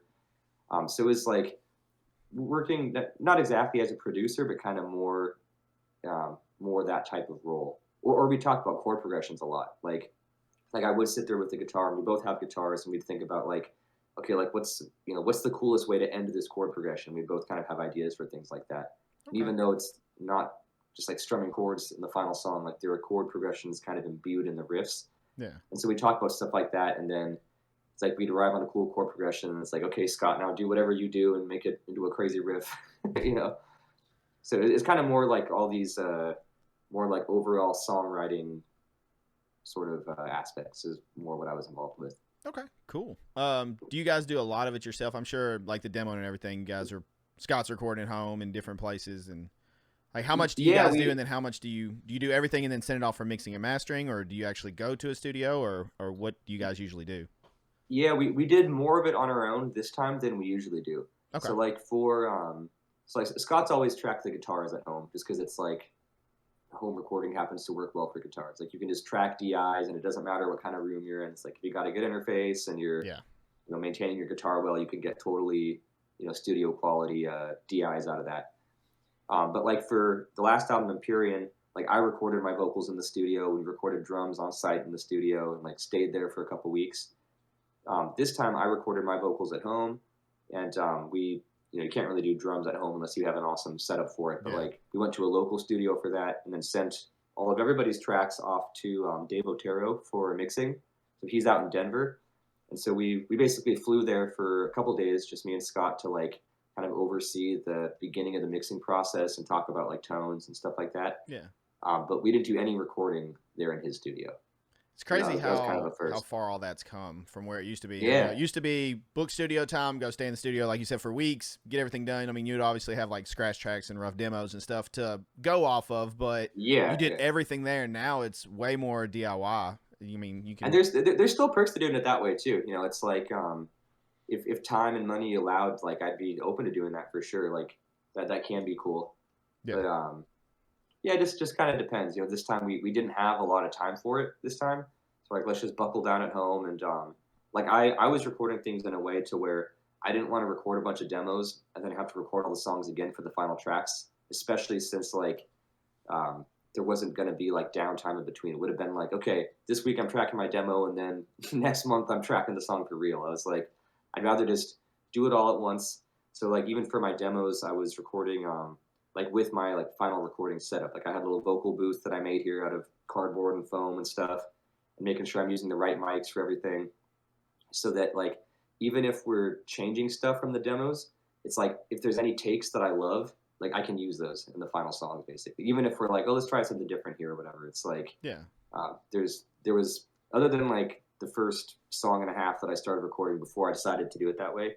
It's like everything from the demos is like usable in terms of recording quality, which I liked a lot because then it's just a lot less of doubling up on things or like trying super hard to match. Like, man, like I hit that one scream like perfectly in the demo, and I can't quite get it again. So yeah, that's that helped a lot with this one too. It's like just treating the demos like they could be the final product. Yeah. Did you like doing it at home though, compared to the studio, or? I did. I mean, and that's how I've always done it. Like I recorded a ton of stuff at home over the years, and I've only done the in studio thing once, which So was you're more comfortable for probably at home, just kind of yeah, your own process, the yeah. way you do it, and everything.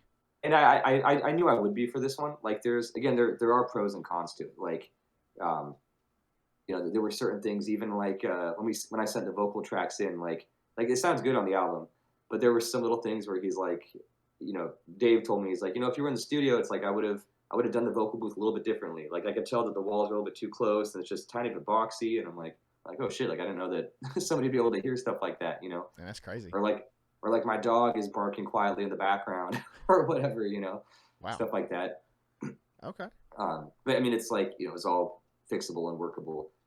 But like some producers prefer being able to like work on things in every stage like that instead of having to like kind of adapt everybody else's recording setup to their own stuff. So Yeah. it just depends. But yeah, for me, I kind of just knew that like with how imbued like the writing and recording of this album was, like it wasn't like one writing process and then we wait and then we record it. It's like the writing was the recording, and I just knew that I was going to want to have full control over my own editing and stuff because I was like trying stuff out. Like it wasn't really the type of situation where I could like rehearse a song a bunch of times and it's like let's go knock it out in the studio with all this legit gear and just like I'll know exactly what I want. It's like it would have been more like I would have had to sit there with somebody and like try things a bunch of different ways. And, they'd be trying to move on. I'm like, that's not really how I want it yet. Like, it would just be, I just knew it would be that kind of thing where I'm like, I have to do all my own editing for this album because I don't know what I want yet, and I won't know until I try things in here. Yeah. Do you ever get demo-itis? Yeah. I Yeah, think definitely. that's everybody gets demo-itis. You get kind of stuck on something. You're like, but I like it this way, but I get that this is better. There are like 2 or 3 moments like that on the album for me where it's like, even though I mean the mix sounds 1,000 times better, there's always little things where it's like, oh, but the demo had this one thing where like the delay on the guitars echoed out long and did this special thing, and then like it overlapped with this thing. Just it's like crazy to try to recreate that, and that's like what every producer doesn't want to hear. It's like these vague things of like, well, the demo just had this special thing to it. It's like, go listen to the demo then. I don't know. All But right. yeah, I definitely am susceptible to that. Oh yeah, it's easy to. I think everybody gets that. I mean, I'd be surprised if someone said they didn't, because you get so set in it, then Yeah. All right, so this next one, do you have a favorite song or part to perform vocally? And there's a flip side to it. Do you have a part, which could be older material or whatever, that is tough for you vocally, that you don't hate, because I don't want to say hate or dislike, but a part comes up and you're like, damn, let me get through this because this is a little rough, because someone else may have recorded it, a former vocalist, or maybe you didn't think about it in the studio and you're like, I didn't think about this live and having to breathe in this part or where to put my breath and all that stuff. Yeah, let me think. I need to look at the list.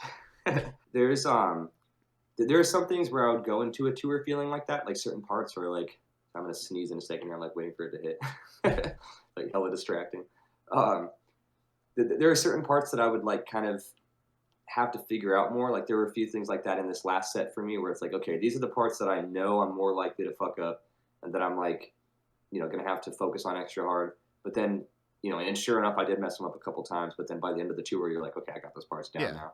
So it's usually more like that. It's like my answer before the tour would be different than my answer after the tour. On this last one, it wasn't even something that I wasn't looking forward to performing, but like a couple of the female vocal parts from the Flesh Prevails album that I sort of adapted, where I was like, I want to sing these parts, so I'm gonna like sing them in my own way instead of just letting it play in the backing track. There were certain parts there that were like hard for me, where it's just like, man, I never quite nailed this one pitch, or just like I messed up the timing of these certain things or whatever. Some things there were hard, but I wouldn't say that I was like dreading those parts because I totally took that upon myself. Even like at the like my bandmates were like, "You sure you want to sing those parts?" Like I don't know if like I don't know if it'll sound better with you singing that. I'm like, no, I want to do it. So that was the harder parts for me. There's nothing too bad though, because again, I'll say that with the screaming vocals, like there's this real like option of sort of adapting things to your own range and your own style. So like there are many parts where I don't really sound like the old vocalist. You know, it's like maybe like the first singer Alex. You know, he's got these like big powerful lows. And, like I don't think I sound like him really, but you know, I can kind of do things in my own way or not stress too much about sounding exactly like them. Okay. So honestly, nothing too bad. But I'm sure. Well, let me see. I'm sure there's some parts or some songs that were hard for me. Was there any parts that you really enjoyed doing live? Yeah, it's usually the clean singing parts are my favorites. Okay. Um, you know, something. Trying to think of an example of this. We did a couple of songs from the Harvest Wombs album last year, which is Fallujah's first album, and it's very like tech death, very just like kind of crazy spastic sort of music. Um, the things that I was always most prone to messing up live on that album were the parts where it's like there's a long gap in the vocals and the instrumentals are doing all this crazy stuff. You have to come back in at the right time. That's like deceptively hard. Like when it's not just like a straight count or there's not a big obvious lead in. It's like, okay, I count 3.5 times of the riff and then I count 3 beats and that's where it lands. And it's like it's so crazy that it's hard for me to hear exactly where that is. And it's like I would get off in the middle of it, like I'm off time and I'm like, oh shit, like which bar are we on? I'm like, fuck, like I don't know, you know, like I gotta come in at the right time.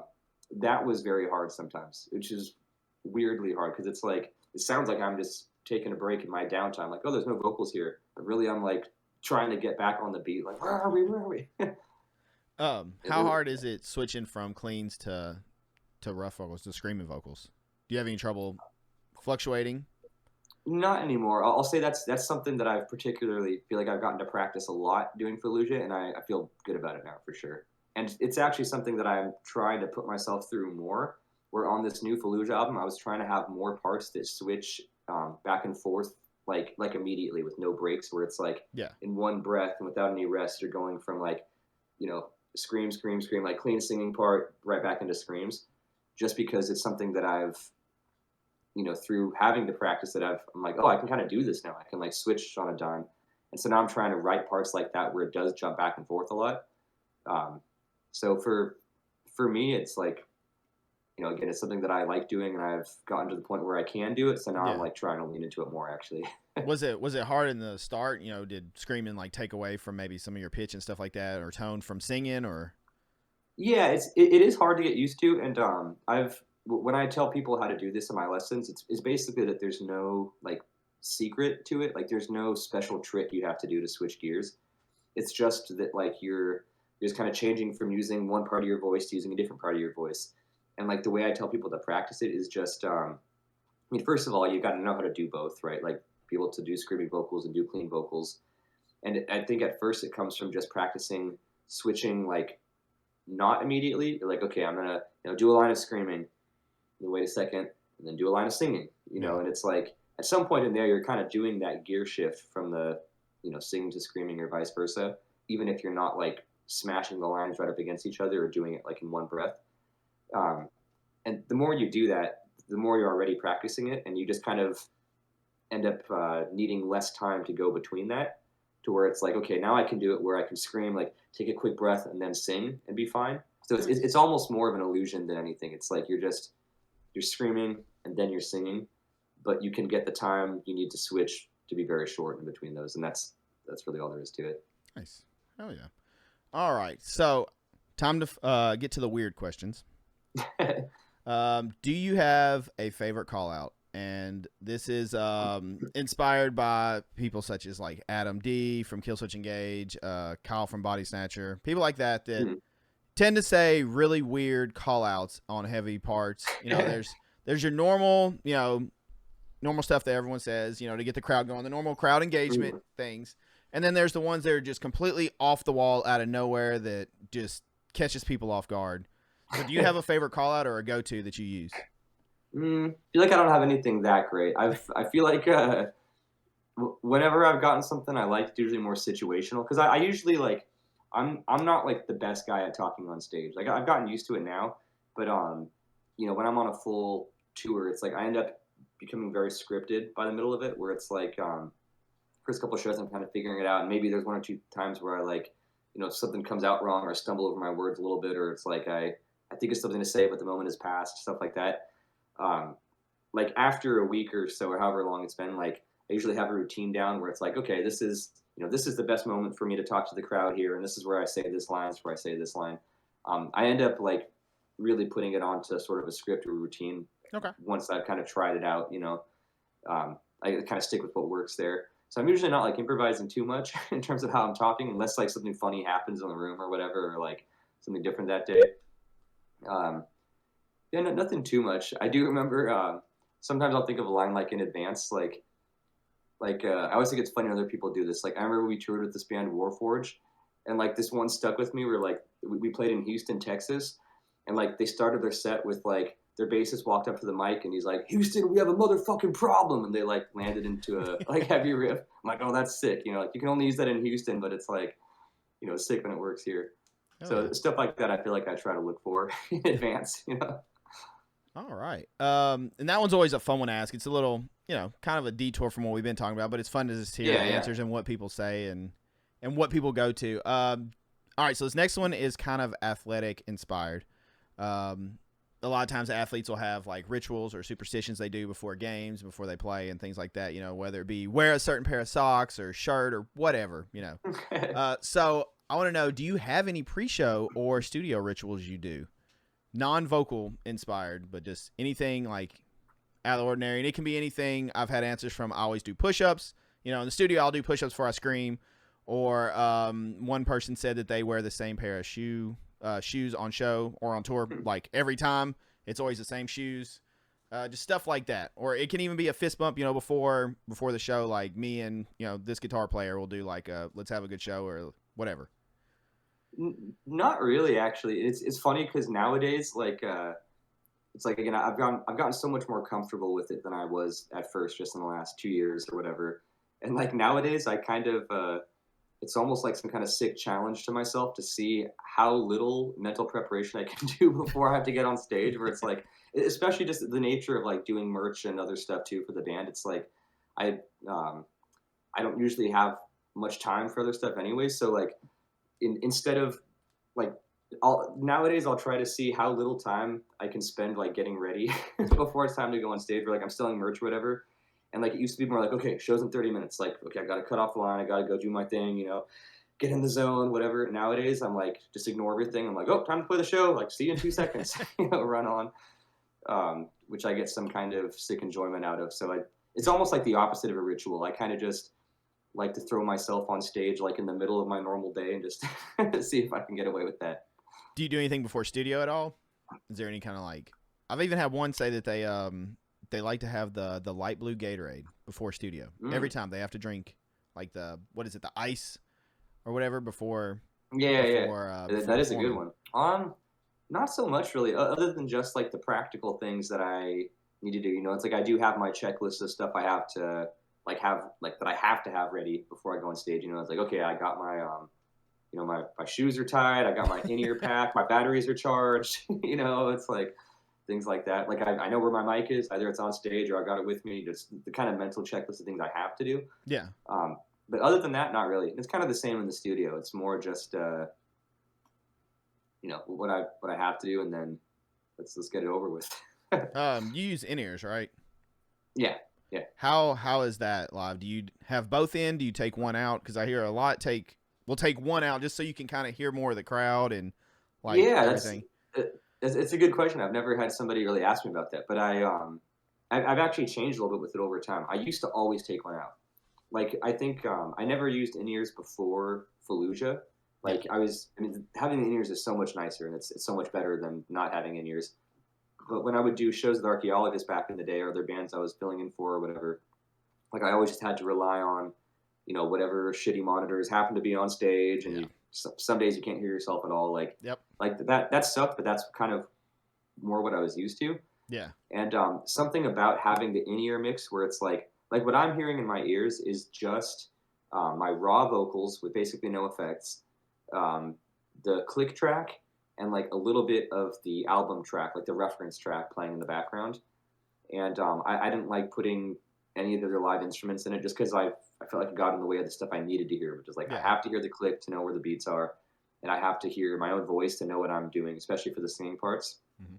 And then I like having the reference track for if I get lost or whatever, or kind of give me cues of what's going on.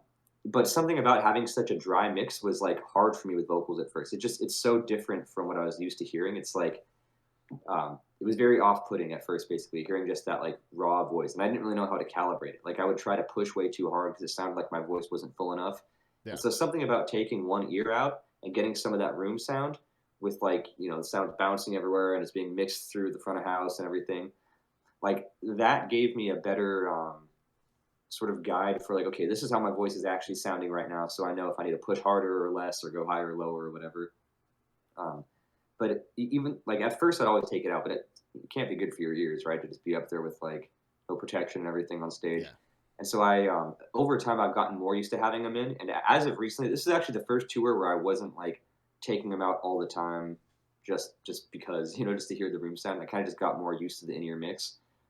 But it is a thing. And now the only time I'll take them out is if it's a quieter singing part. Like I've got my vocal mix set at a certain level, is based on my screams and my kind of loud singing. Right. If I'm doing a quiet singing part, like I can't really hear my pitches half the time, and so I'll pop one out and I'll do like the press on my ear thing, because I can just hear what's happening in my head better with that, and it's like my weird monitoring vocal like boost essentially, where it's like, okay, I got to turn up how I'm hearing my vocals for a moment, so I'll just put my finger on my ear and then I can hear it better. And ironically, even though you're like taking it out of your ear, but it's just because like I can't turn it up without cranking the click track and everything too. Right. Yeah.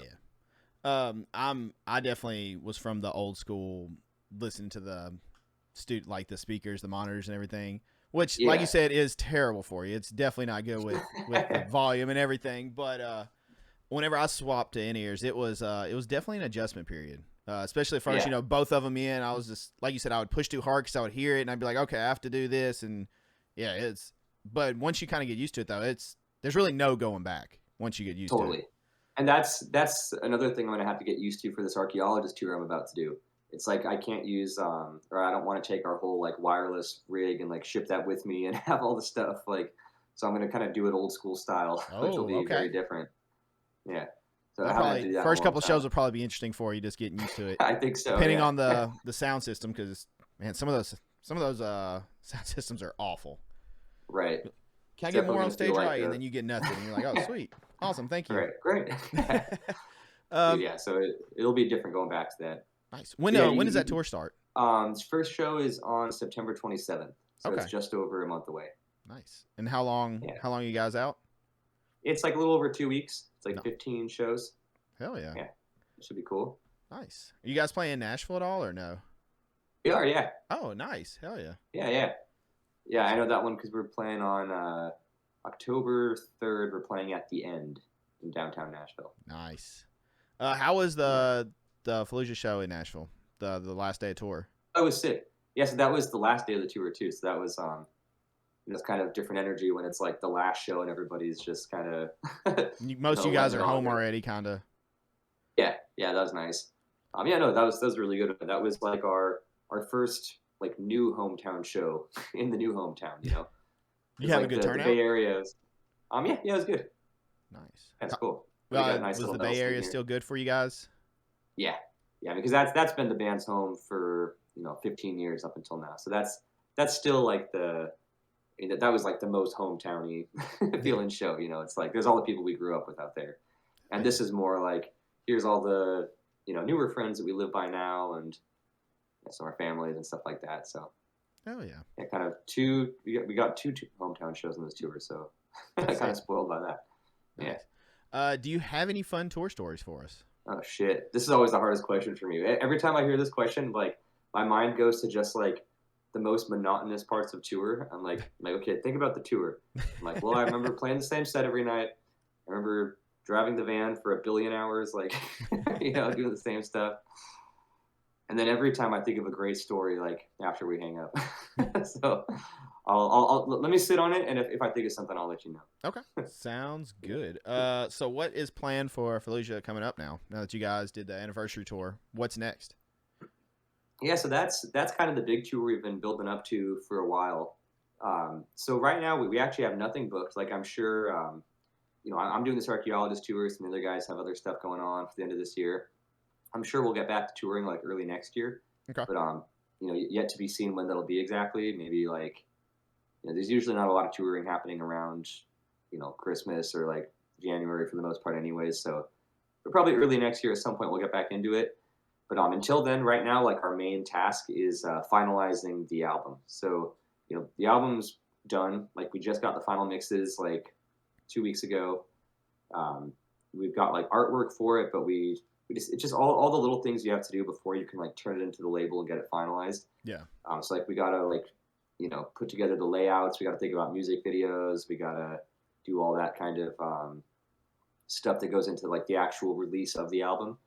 And that'll be working with the label on some of that. Some of it'll be just passing it to them, and the label figures things out. Like we'll figure out a release date together. That's kind of the main task right now. Is like keep the album moving, kind of see it over the finish line, and then things will start ramping up once that's closer to being on the way. Okay. How do you like doing music videos? So much fun, right? Yeah, yeah, it is fun. So I've only done one with Fallujah so far. I've done a couple with Archaeologist. Yeah, it's fun. There's something for me it's more stressful than playing a show. Something about like how it's like, okay, this is like the one final, it's like you're gonna immortalize this one day of filming whatever forever versus like, we got a show today, another show tomorrow, and whatever. But yeah, it'll be fun though. Right now we've just barely started talking about what we want as far as like, I think we've picked out what song we're gonna do for the video, but it's like, okay, where are we gonna film it? What's it gonna be like? We're just starting to talk about that kind of stuff. Okay. Nice. Hell yeah. Well, I have took up a lot of your time, sir. I appreciate you being here. I wanted to ask one last question before I let you go, and that is, if you have any advice for aspiring vocalists, or whether it's a brand new vocalist looking to pick up the mic and start, or someone that's been at it for a little bit and kind of lost, do you have any advice to give them, whether it be touring advice, anything? Yeah, totally. And I find that like doing vocal lessons now, it's like half of the vocal teaching like / coaching thing is like just kind of keeping people motivated and like keeping people on the right track with stuff, because there's obviously so many things to overcome with like whether it's actually doing vocals or like getting your band out there or whatever, it's like kind of getting through that whole journey is like its own thing separate from just doing vocals. I would say one, just like keep with it. I think with anything, whether it's like recording or writing or learning how to, do vocals or perform, whatever, it's like you got to kind of keep this long-term mindset with everything. I mean, even like when I release music, I always think of it as like it's, like you want it to be something that represents you and is impactful and everything, but it's also practice for the next thing, and it's like I always tell myself it's not about just the release day or like how your music does or if people hear it or not. It's like it's about having this thing that you can promote forever after that. And it's just, I think if you keep that long-term mindset, it's you don't get as discouraged with like oh, like my vocals aren't good today, or this, I don't know if the song I'm working on is good enough or whatever. It's like just as if you keep doing it, like, and you stick with it long enough, you'll get good at it. And that applies to writing, recording, everything. Just keep doing it and don't wait until you're amazing at it to attempt it. Just do it anyways. Like make bad recordings and write bad songs. That's where you have to start, and like there's no skipping that to get to being better. I would say just stick with it and do whatever you have to do to keep yourself motivated, and just always think of it in terms of the long term. Like try to keep in perspective, like, okay, if I'm here now, but if I keep doing this, like in 5 years or 1 year or 10 years, whatever, I'll be even better and more experienced. And it's just, I think that mindset is what keeps you going in the long term. Okay. Hell yeah. Awesome. Yeah. Is there anything you want to plug? The floor is yours. Anything coming up? I know you mentioned the tour. Is there anything else you'd like so to plug? that's the main thing coming up right now is the Archaeologist tour, which is it's with my friends in this band Cyborg Octopus, like my good friends from back home. They're headlining the tour and they're doing double duty by playing as my whole backing band for that tour. Wow. Because I don't have like a proper band for Archaeologist nowadays. Like I have at certain points in the past. It was like started as a solo project. Like I made a bunch of music, and then I had a live lineup for a while, and then some of those guys went away, and it's like, so they're kind of like letting me play my solo project live by doing that. So that'll be cool. It's like mostly East Coast and Midwest. It's September 27th to October 11th, and you can find the flyers on Archaeologist's Instagram or Facebook page. other than that, just I would say follow Fallujah if you can, and keep an eye out for the new album, because I mean that's the main thing that like there's not much to promote yet, because it's like still secret for now. Nothing's like been released from it, but it's that's like this huge thing we just finished working on that gonna get out sometime like probably early next year, and I would just keep an eye out for that new Fallujah album. Hell yeah. And then I have links to your Bandcamp for Archaeologist, as well as your Patreon, and then Spotify links for both Archaeologist and Fallujah. So we'll definitely have everything in the description to promote you guys best we can. Sweet. Yeah, perfect. Thank you. Well, thank you so much for coming on. I know you're a very busy man, and I really, really appreciate your time. And yeah, man, thank you so much. Yeah, man, thank you. Yeah, this was fun. I'm glad we found time to make it happen. I know we were trying to schedule something for a while, so I'm glad we finally got it down. You're a busy man, though. I know how it is. You have a lot going on. Yeah, well, now's a good time, so worked out. Hell yeah. And then you stream also, right? I do. Yeah, I've been meaning to get back onto that more. It's so I stream on Twitch. It's twitch.tv/Kyle_Fallujah. And I've been taking a break for a while just because it's always one thing leads to another. It's like first like, oh, I'm streaming last year, but it's like, oh, now we got to go on this tour. Then, oh, now I'm moving across the country, so there's not really time. And oh, now I got to get set up at the new place. And oh, now there's another tour, and now we got to finish the album. So it's kind of just like one thing after another. But I'm going to get back on soon for sure. I kind of did like a little test run stream with my new setup here like last month. We just played some Smash Bros and hung out. But oh yeah, intending to get back to my proper like doing vocals and playing guitar and doing Fallujah songs and Archaeologist songs live. So nice. Yeah, if you follow me on Twitch, I will get back to that as soon as I have time, which should actually be pretty soon now, because like we finally got a little bit of a break from all the back-to-back stuff Fallujah's been doing the last year.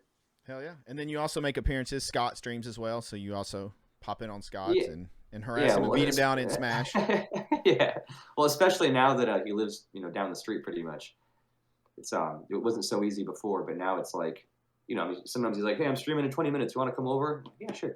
That's awesome. That's super awesome. Yeah. All right, man. Well, catch a stream soon, and definitely have to come out next shows in Nashville and hang out with you guys and watch you guys throw down, man. Dude, appreciate it. Hell yeah. I'll see you around for sure. Well, you have a good one. Thank you again so much. I really appreciate it, and you have a great rest of your day. Good luck on tour. Thank you, man. Yeah, you too. Thanks. All right, later. See you. Thank you all so much for watching and listening to this episode of Behind the Vocals featuring Kyle Schaefer of Fallujah and Archaeologist. Please be sure to check out the links down in the description to check out new music on Spotify, as well as tour dates to see when they're coming to a city near you, as well as the Patreon for Archaeologist and Bandcamp. Thank you all so much for watching or listening, and I'll catch you guys and gals on the next one.